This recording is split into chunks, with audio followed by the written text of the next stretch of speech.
எல்லாருக்கும் வணக்கம். எனக்கு இன்னைக்கு ரொம்ப சந்தோஷமாக இருக்குது. எப்படி நாயகனை பற்றி இன்னும் பேசுகிறாங்களோ அதே மாதிரி எனக்கு விஐபி பற்றி பேசுகிறாங்க. அது எனக்கு ரொம்ப ரொம்ப சந்தோஷம் சொல்லிக்கிறதுல. எங்கே போனாலும் விஐபி பற்றி தான் இப்போ பேசுவாங்க. ஹைதராபாத்தில் போய் இறங்கினோன்னே ரெகுவரன் பிடெக் அப்படிம்பாங்க என்னை பார்த்து. அந்த மாதிரி சின்ன சின்ன பசங்கள்லாம் என்னை வெளியே பார்க்கும்போது தனுஷ் அம்மா போகிறாங்கடா அப்படிம்பாங்க. ஸோ தனுஷ் அம்மா என்ன தான் தனுஷ் அம்மான்னு சொல்கிறாங்க. அந்த அளவு எனக்கு ரொம்ப ரொம்ப சந்தோஷமாக இருக்குது. எல்லாருக்கும் அது ஒரு ஸ்டாண்டர்ட் தனுஷ் அம்மா. அப்புறம் இப்போ வேற எங்கேயா செட்ஸில் போகும்போது ஏதோ தனுஷை பற்றி என்கிட்ட கேட்குறது எப்படி இருக்கும்னா, நிஜமாவே இப்போ என் மகனாக இருந்தால் அவர் என்ன சாப்பிடுவார், அவர் எப்படி தூங்குவார், இப்படிலாம் கேட்பாங்களே, இந்த மாதிரி தான் என்கிட்ட கேட்பாங்க. ஸோ அது எனக்கு ரொம்ப ஆச்சரியமாக இருக்கும். அந்த அளவுக்கு சினிமா ஒரு குடும்பமாக என்னை கனெக்ட் பண்ணியிருக்கு. தனுஷோட ரொம்ப கனெக்ட் பண்ணியிருக்கு. நிஜமாவே என்னுடைய ஒரு மகன் அப்படின்னு. இந்த செட்டில் இப்போ பவிஷ் தான் எனக்கு மகன். ஸோ செட்டில் பவிஷோட நடிக்கும்போது தனுஷ்கிட்ட அந்த ஒரு பொறாமையை நான் பார்த்தேன். ரொம்ப தமாஷா இருந்தது. மடியில் பவிஷை படுக்க சொன்னதே தனுஷ் தான். படுறா அப்படின்னு படுத்தோன்னே, டேய் நான் படுக்க வேண்டிய இடம், சரி சரி படு அப்படின்னாப்புல. ஸோ அந்த மாதிரி அதெல்லாம் எனக்கு ரொம்ப சந்தோஷமாக இருந்தது.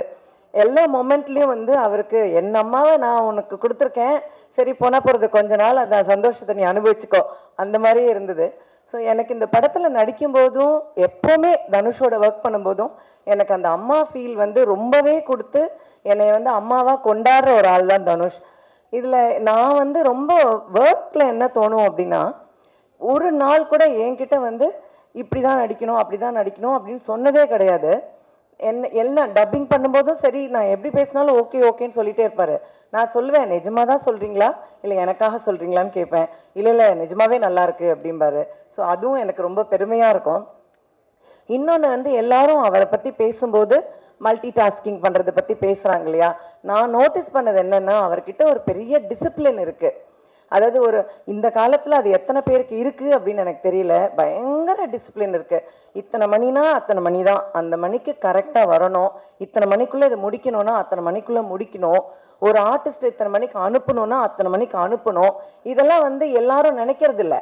ஆனால் அது தனுஷ் நினைக்கிறாரு. ஒரு லொக்கேஷனுக்கு ஒருத்தர்கிட்ட நான் உங்களுக்கு 3 hours கொடுங்க அப்படின்னு கேட்குறாருன்னா கண்டிப்பாக 3 hours அனுப்புகிறாரு. இது ரொம்ப ரொம்ப ஆச்சரியம். அந்த மாதிரி அந்த ஒர்க் பேட்டர்ன் பிளான் பண்ணுறது, எப்படி வேலை செய்கிறது.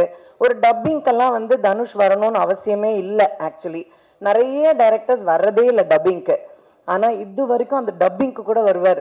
சின்ன ஆர்டிஸ்ட் பேசுகிறத கூட அவர் நின்று பார்த்து எப்படி பேசுறதுன்னு கரெக்ட் பண்ணுவார். அதுதான் அந்த டெடிக்கேஷன்.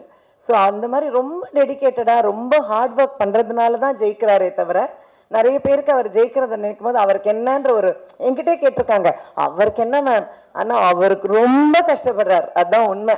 ரொம்ப கஷ்டப்படுறனால தான் இப்படி ஜெயிக்கிறாரு அப்படிங்கிறத நான் கண் கூட பார்த்துருக்கேன். ரொம்ப கடினமான உழைப்பு, ரொம்ப சின்சியர், ரொம்ப ஹார்ட் ஒர்க். ஸோ அதனால் என்னை பொறுத்த மட்டும் அவருக்கு நிறைய நல்ல ஆயுசு, ஆரோக்கியம், நிறைய மன நிம்மதி, சந்தோஷம் இது ஆண்டவன் கொடுக்கணும் அப்படிங்கிறது மட்டும்தான் என்னுடைய பிரார்த்தனை. மற்றதெல்லாம் அவர் வேலை செய்கிறதுல அவருக்கு தானாக கிடச்சிரும். இந்த படத்தில் நான் பவிஷை பற்றி முதல்ல சொல்லணும். பவிஷ் ரொம்ப கஷ்டப்பட்டு வேலை பார்த்துருக்கார். இதே மாதிரி அதாவது தனுஷ் நடிக்க சொல்லி கொடுத்து ஒருத்தர் நடிக்கிறதுனா பாருங்க, அது எவ்வளோ கஷ்டம். அது பவிஷ் பண்ணியிருக்காப்புல இதில். அதாவது ஒவ்வொரு சீனுமே சொல்லி கொடுக்கும்போது அவ்வளோ போராடி கஷ்டப்பட்டு பண்ணியிருக்கார் பவிஷ் இதில். அண்ட் அதுக்கான வெற்றி கடவுள் அவருக்கு கண்டிப்பாக கொடுக்கணும். ஏன்னா அதை நான் கண்கூட பார்ப்பேன். பார்க்கும்போது அங்கே நான் சொல்லுவேன், நிறைய தடவை எங்களுக்குள்ள சண்டையெல்லாம் வரும். அப்போ தனுஷ் திட்டுவார் பவிஷை. நான் தான் சப்போர்ட்டுக்கு நிற்பேன். அந்த டிப்பிக்கல் மாம் ரோல் தான் எங்கிட்ட, நீங்கள் பேசாதீங்க அப்படின்னு என்னை பிடிச்சி தள்ளி வச்சுருவாரு. நான் பவிஷ் கூட போய் நின்று பவிஷ்கிட்டே பேசிகிட்டு இருப்பேன். நீங்கள் இன்னும் அவன்கிட்ட பேசிகிட்டு இருக்கீங்க, என்கிட்ட பேசுங்க, இப்படி நிறைய லொக்கேஷனில் நடக்கும். ஸோ பவிஷ் ரொம்ப பாடுபட்டிருக்காரு, ரொம்ப ஹார்ட் ஒர்க் பண்ணியிருக்காரு, கடினமாக உழைச்சிருக்காரு இந்த படத்துக்கு. ஸோ அதுக்கான வெற்றி அவருக்கு கண்டிப்பாக கிடைக்கும். I wish you all the best for that. அப்புறம் இந்த சின்ன சின்ன பிள்ளைங்க எல்லாருக்கும் என்னுடைய வாழ்த்துக்கள். எனக்கு இவங்களை பார்க்கும்போது ரொம்ப சந்தோஷமாக இருக்குது. ஒவ்வொருத்தருக்கும் கடவுள் நல்ல ஒரு என்ட்ரி கொடுத்துருக்காரு. உண்மையில இந்த மாதிரி சூர்யா சொன்னது தான் உண்மை. இந்த மாதிரி கேபி சார் படத்துலலாம் நிறைய அப்போல்லாம் ஜெயசுதா, ஜெயபிரதா, ஸ்ரீபிரியா எல்லாருமே ஃபர்ஸ்ட் படமாக வருவாங்க. அந்த மாதிரி இவங்க எல்லாம் உட்காந்துருக்காங்க. எனக்கு அதுதான் ஞாபகம் வருது.